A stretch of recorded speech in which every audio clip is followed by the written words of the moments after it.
오늘의 말씀은 누가복음 2장 21절부터 40절까지 말씀입니다. 할례할 8일이 되매 그 이름을 예수라 하니 곧 잉태하기 전에 천사가 일컬은 바로라. 모세의 법대로 정결례식의 날이 참에 아기를 데리고 예루살렘에 올라가니 이는 주의 율법에 쓴 바 첫 해에 처음 난 남자마다 주의 거룩한 자라 하리라 한 대로 아기를 주께 드리고 또 주의 율법에 말씀하신 대로 산비둘기 한 쌍이나 혹은 어린 집비둘기 둘로 제사하려 함이더라. 예루살렘에 시므온이라 하는 사람이 있으니 이 사람은 의롭고 경건하여 이스라엘의 위로를 기다리는 자라. 성령이 그 위에 계시더라. 그가 주의 그리스도를 보기 전에는 죽지 아니하리라 하는 성령의 지시를 받았더니 성령의 감동으로 성전에 들어가매 마침 부모가 율법의 관례대로 행하고자 하여 그 아기 예수를 데리고 오는지라.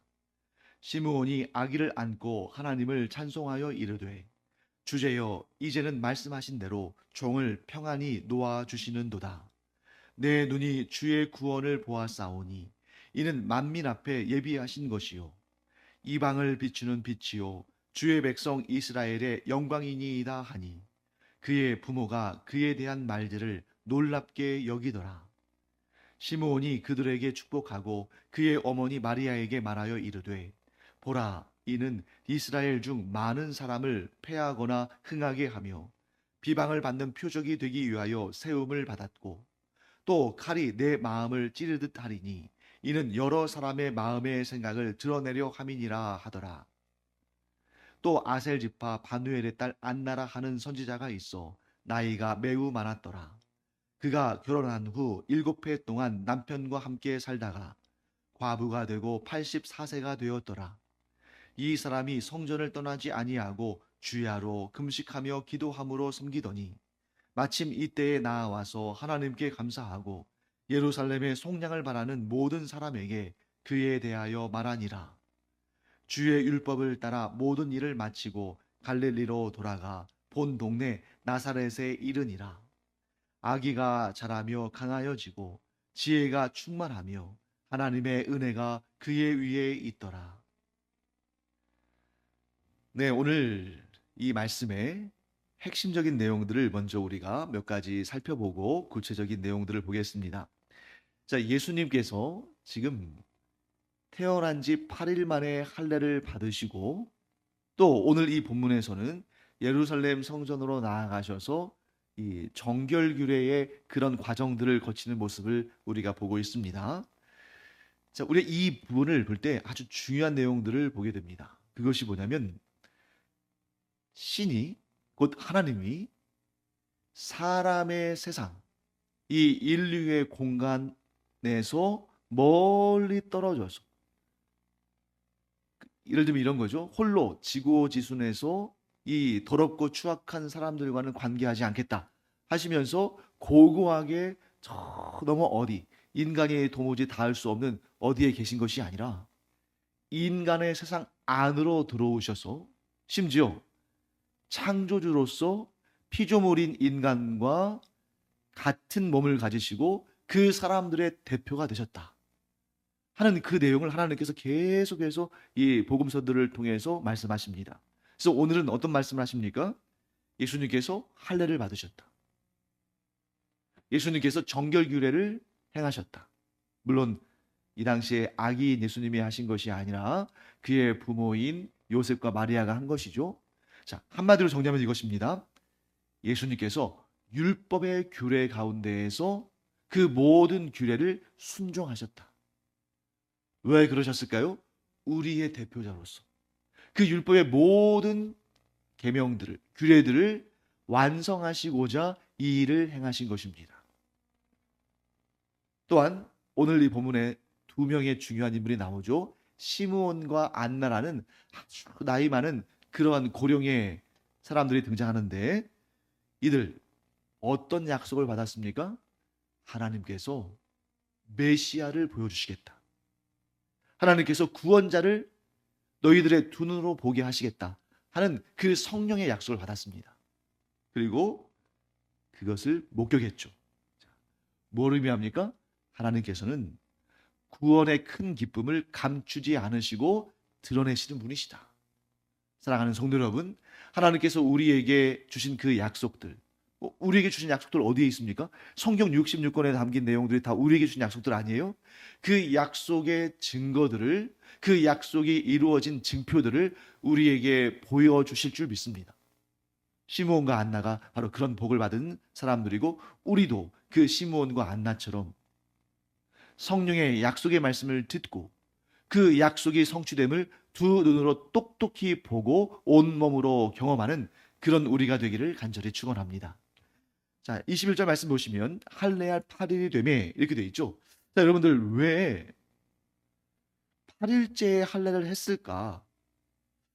이런 게 좀 궁금하지 않으세요? 왜 8일째 할례일까?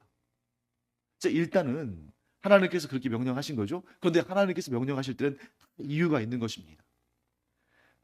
예수님께서 8일째 할례를 받으시고 그 다음에 어느 정도 시간이 지난 다음에 예루살렘 성전에 가서 정결 규례를 행하는데, 그 내용을 제가 설명드릴 테니까 여러분 한번 잘 들어보세요. 이 내용은 제가 그냥 꾸며서 말씀드리는 것이 아니라 레위기 12장 율법에 나오는 말씀입니다. 레위기 12장에 이런 규정이 있어요. 여인이 아기를 낳으면 부정하다. 여러분, 여기에서 아기를 낳는 것은 하나님이 주신 복 중의 복인데, 왜 하나님께서 사람을 창조하시고 이렇게 말씀하시잖아요. 생육하고 번성하여 땅에 충만하라. 그렇기 때문에 출산하는 것은 복입니다. 그런데 왜 아기를 낳으면 여성이 부정하다고 했을까? 여러분, 성경에는 부정에 관한 규례들이 나오는데, 그 부정에 관한 규례는 하나는 더럽혀진 것을 깨끗하게 해야 한다는 의무 조항이기도 하지만, 다른 하나는 보호적인 관점에 있어요. 자, 예를 들면 더러워졌기 때문에 깨끗해야 된다, 정화해야 된다, 정결해져야 된다, 이렇게 말씀하시는 부정은 주로 뭐냐면 사체에 접근했을 때, 예를 들면 사람의 시체나 심지어 짐승들과 가축들과 곤충의 사체까지도 접촉하면 부정하여지기 때문에 하루 동안 마음을 겸비하고 하나님 앞에 사함의 은혜를 구하며 몸을 씻고 새 옷을 입고 이런 과정들을 거칩니다. 부정한 것에 접촉했을 때, 또 죄를 저질렀을 때 부정해진다. 이것은 하나님의 일종의 경고성의 어떤 규례인 것이죠. 너희들 그렇게 부정하면 안 된다. 내가 거룩하니 너희도 거룩하라. 이렇게 말씀하시는 겁니다. 또 하나의 부정은 보호적인 차원이에요. 대표적인 것이 여성의 월경입니다. 여성이 월경하는 기간 동안에는 부정하니 이렇게 말씀하거든요. 그런데 여러분, 이 월경이라는 것이 뭘 의미합니까? 하나님께서 주신 신체, 이 몸의 자연스러운 반응이고, 또 그 월경을 한다는 것 자체가 생명을 잉태하는 그러한 하나님의 은혜 가운데 있다는 그러한 증거잖아요. 근데 부정하다, 왜 부정하다고 했을까? 이런 과정을 거치지 않으면 생명을 잉태할 수가 없는데, 거기서 부정은 보호라는 차원이에요. 그런 기간 동안에 여성의 신체가 아주 약해져 있는데, 왜? 피를 쏟아냈기 때문에 그만큼 그 몸이 약해져 있는 것은 누가 봐도 사실 아닙니까? 더군다나 오늘날처럼 적절한 의료 진료나 또 의료 혜택을 받을 수 없는 그 시대에는 이게 얼마나 위험한 일이에요. 그러니까 그 기간 동안에 남성으로 하여금 여성에게 가까이 하지 말라라는 규례를 주셨죠. 그러니까 여기서 부정이라는 것은 뭐냐면, 이 여인이 지금 연약한 가운데 있으니까 너희들이 특별히 보호해줘라, 함부로 하지 말아라, 이렇게 말하는 것입니다. 그리고 나서 여기에서 또 여성의 이런 상황에 두 가지 케이스로 나뉘어요. 여성이 아들을 낳았을 때는 7일간 부정하다고 합니다. 그리고 나서 7일간 부정하기 때문에, 왜 7일간이냐? 8일째 할례를 주는 거예요. 그러니까 여성이 남자아이를 낳은 다음에는 7일간 부정하고 그 다음에 8일째는 할례를 주게 되어 있습니다. 아들에게. 그런데 여성이 딸을 낳았을 때는 2배예요. 14일간 부정한 것입니다. 근데 여기서도 내가 말씀드렸죠. 이때의 부정은 악한 의미에서의 부정이 아니라 피를 많이 쏟았기 때문에 특별한 보호의 기간이라는 것입니다. 그러니까 우리나라에서도 여러분 어떻습니까? 아기를 낳은 다음에 바로 막 일하고 막 밖에 나돌아다니고 그렇게 못하게 하고 어떻게 합니까? 그 여인이 요즘에는 뭐 심지어 이렇게 막 그 산후조리원 같이 대단히 좋은 시설에서 막 하잖아요. 그렇지만 예전에는 그 정도까지는 못했지만 그래도 집에서 이렇게 조리할 수 있는 기간을 주죠. 왜? 피를 많이 흘렸기 때문에 그만큼의 보호 조치가 필요합니다. 그런데 여러분 7일 동안 아들을 낳으면 7일 동안 딸을 낳으면 14일 동안 2배예요. 근데 그 기간은 사실 길지 않잖아요.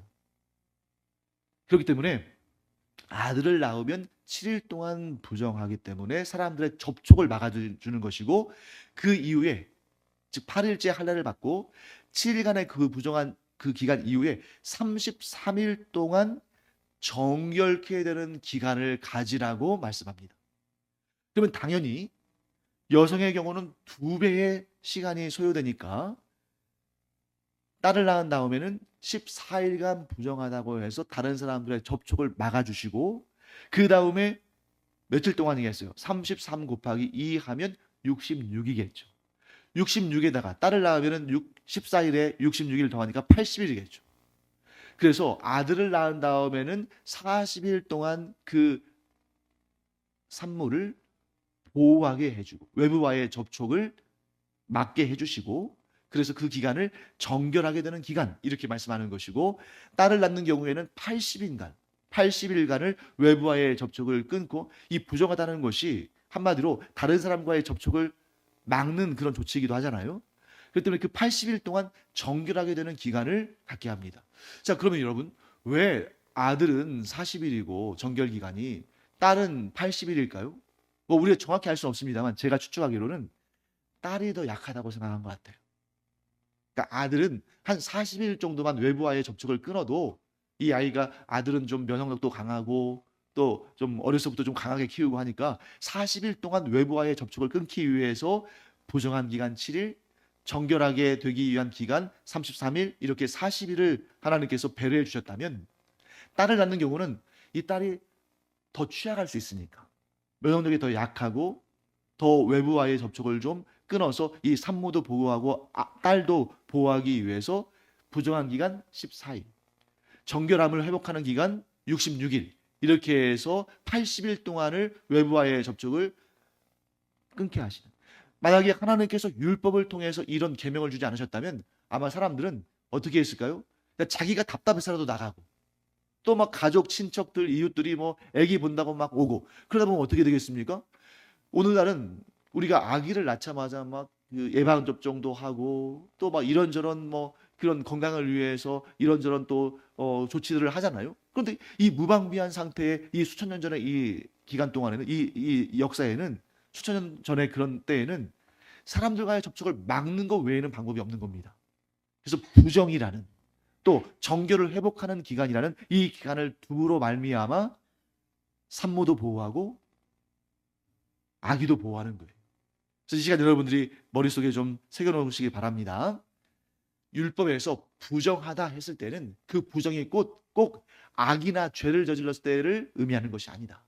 특히 여성과 관련해서 여성의 월경 기간이나 또는 아기를 낳고 부정한 기간, 아들을 낳은 다음에 7일, 딸을 낳은 다음에 14일, 또 정결케 되는 기간, 전체로 따진다면 아들을 낳은 다음에는 40일, 딸을 낳은 다음에는 80일은 그 연약해져 있는 취약한 상태에 있는 그 산모와 아기들을 보호하는 조치다.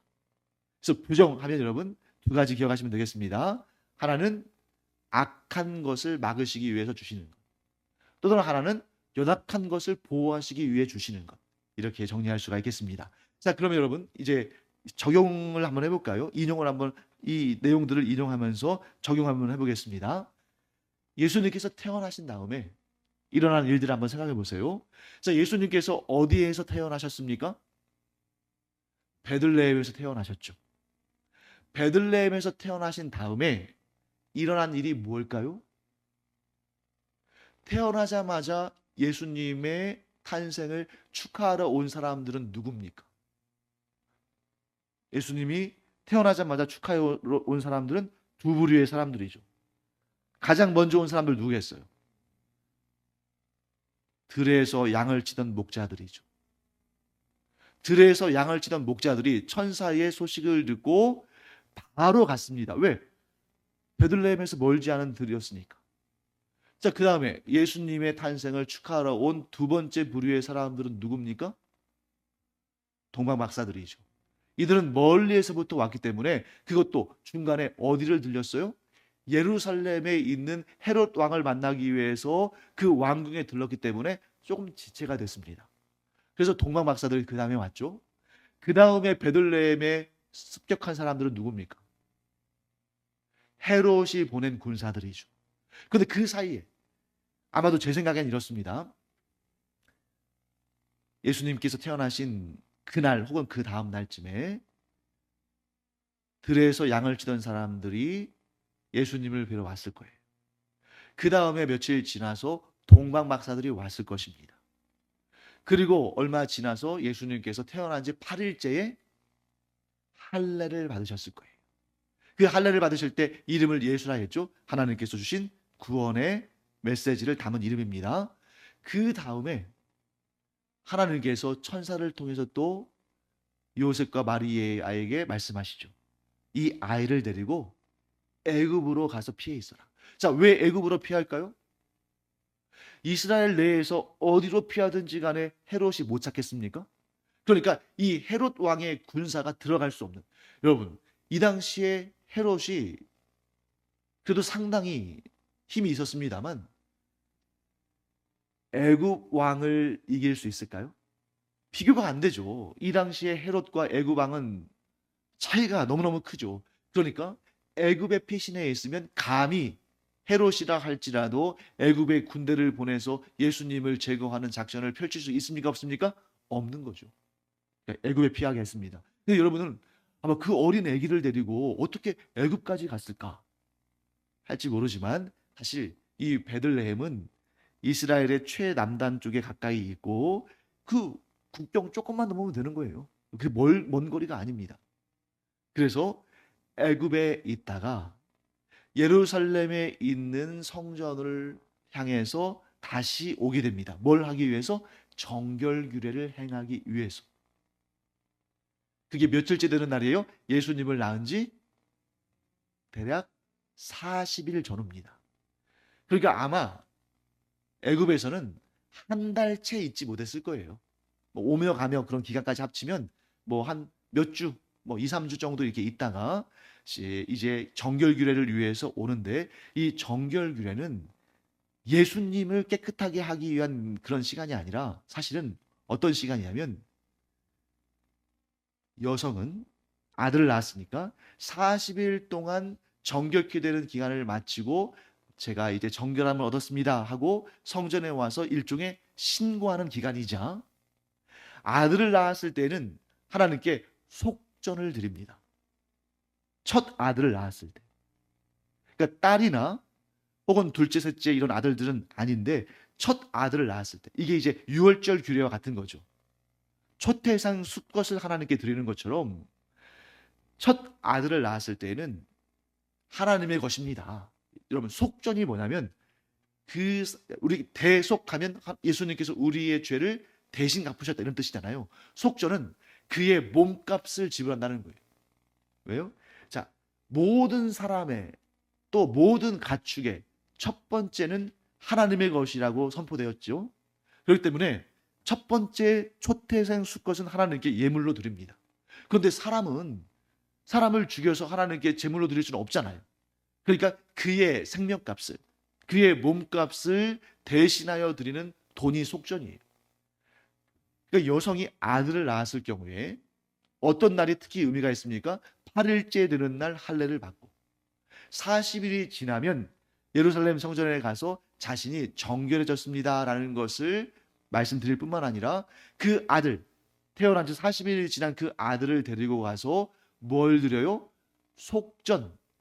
이 아이는, 이 첫 번째 아들은 하나님의 것인데 제가 하나님께 이 아이의 몸값을 드리고 이 아이를 맡아서 키우겠습니다 하는 속전을 드리는데, 이 속전에는 또 돈이 필요한 거예요. 자, 그럼 한번 보겠습니다. 정결예식을 치르기 위해서 지금 마리아가 하나님께 뭘 드렸는지 여러분들 찾아보실까요? 뭘 드렸을까요? 24절 말씀 보죠. 또 주의 율법에 말씀하신 대로 산비둘기 한 쌍이나 혹은 어린 집비둘기 둘로 제사하려 합니다. 근데 여기 잘 보세요. 23절 말씀 보실까요? 22절부터 봐야겠네요. 모세의 법대로 정결 예식의 날이 참해 아기를 데리고 예루살렘에 올라가니, 이렇게 되어 있죠. 자, 그러면 여기에 나오는 정결 예식의 날이 찼다, 정결 예식의 날이 이제 다 마무리됐다 하는 건데, 이 정결 예식은 누구를 위한 걸까요? 아기 예수님을 위한 겁니까? 아니죠. 아들을 낳은 마리아를 위한 거죠. 아기가 부정한 것이 아니에요. 누가 부정한 것입니까?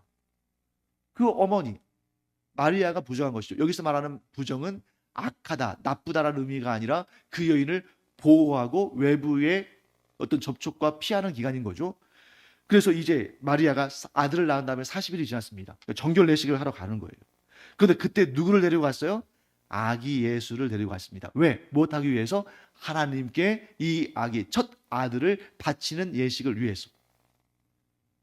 23절 말씀 볼까요? 이는 주의 율법에 쓴 바 첫 해에 처음 난 남자마다. 자, 첫 해에 처음 난 남자라는 것은 뭘 의미합니까?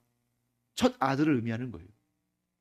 첫 아들마다 주의 거룩한 자라. 주의 거룩한 자라는 것이 뭐냐면, 이 사람들은 다 하나님의 일을 하는 그런, 뭐 예를 들면 오늘날로 따진다면 목사가 되고 선교사가 되어야 한다 이런 말씀이 아니라, 하나님의 것으로 대표로서 드려지는 자다, 이런 뜻입니다.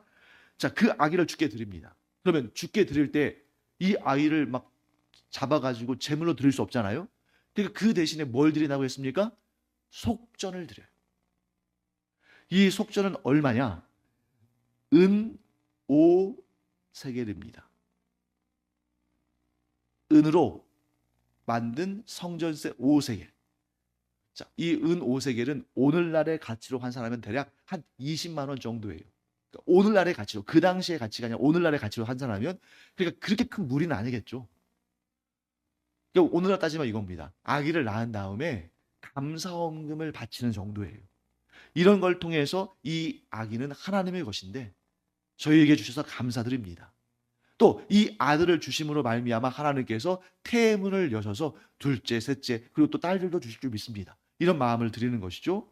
자, 그 다음에 정결 예식은 지금 누가 치릅니까? 마리아가 치르잖아요. 이 정결 예식으로 치르는 예물은 기본적으로 뭐냐면, 원래는 하나님께 이런 예물을 드릴 때는 번제와 속죄제를 드리는데, 번제는 뭐냐면 헌신의 의미예요. 번제로 어린 양 한 마리, 그리고 속죄제, 모든 죄를 씻어내는 속죄제로 집비둘기나 산비둘기 한 마리, 이렇게 드리게 되어 있습니다. 여러분, 여기에서 집비둘기, 산비둘기는 집에서 키우는 비둘기, 산에서 자라는 비둘기, 이런 의미가 아니라 서로 종류가 달라요. 그래서 비둘기를 자세히 보시면 똑같은 비둘기처럼 보이지만 사실은 세부적으로는 종이 다릅니다. 그래서 산비둘기는 오늘날 우리가 보는 그냥 보통 비둘기예요. 그런데 이 집비둘기는 그 꼬리 부분에 하얀색 띠가 있습니다. 그렇게 해서 서로 좀 다른데, 그런 비둘기 종류의 제물로 한 마리를 드려라, 이렇게 되어 있는데, 형편이 어려운 경우, 가난한 경우, 여러분 형편이 어려워서 어린 양 한 마리를 드릴 수 없는 사람들 많지 않겠습니까? 그런 경우에는 어떻게 말씀하시냐면, 집비둘기나 산비둘기 한 쌍, 즉 두 마리를 드리게 되어 있어요. 그러니까 예를 들면 이런 것입니다. 하나님께 감사 예물을 드리는데, 내가 정말 아들을 낳고 혹은 딸을 낳고 하나님의 은혜로 이런 정말 자식을 얻고, 내가 또 그 정결케 되는 기간 동안에 죽지 않고 살아서, 여러분 실제로 옛날에는 아기를 낳은 다음에 곧바로 죽는 사람들 많았잖아요.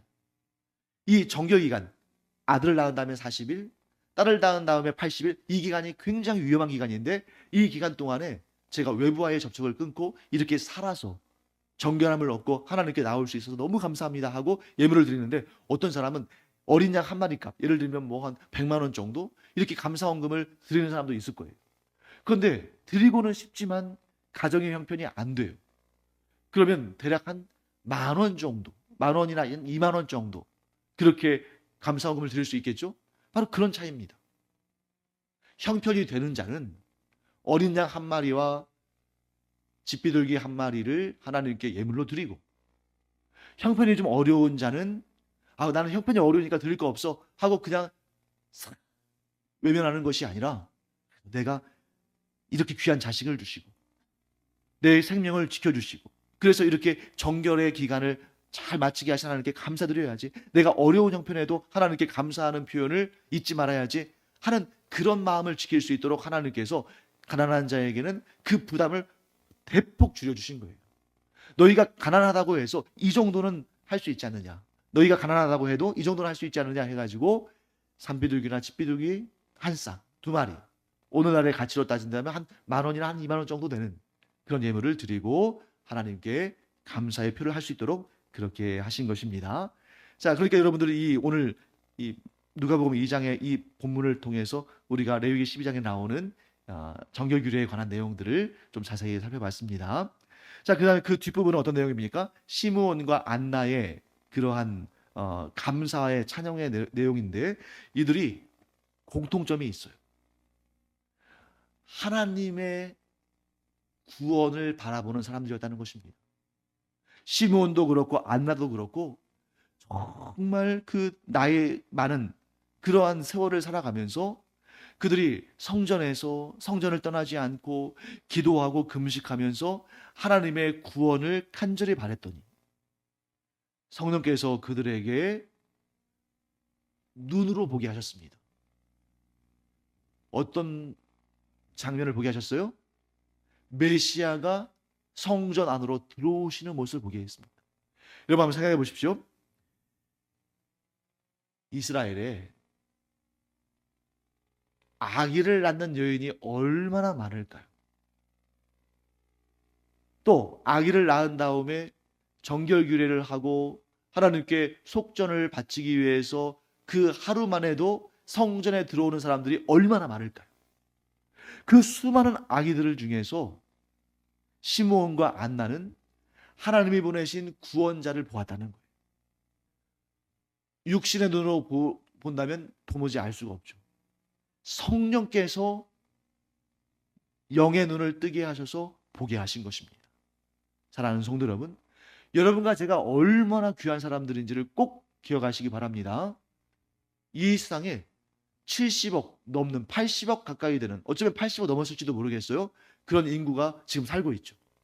그런데 지금 이 땅에 살고 있는 사람들뿐만 아니라 과거에 이 아담과 하와 이후에 이 땅을 살다가 죽은 사람들 얼마나 많겠어요.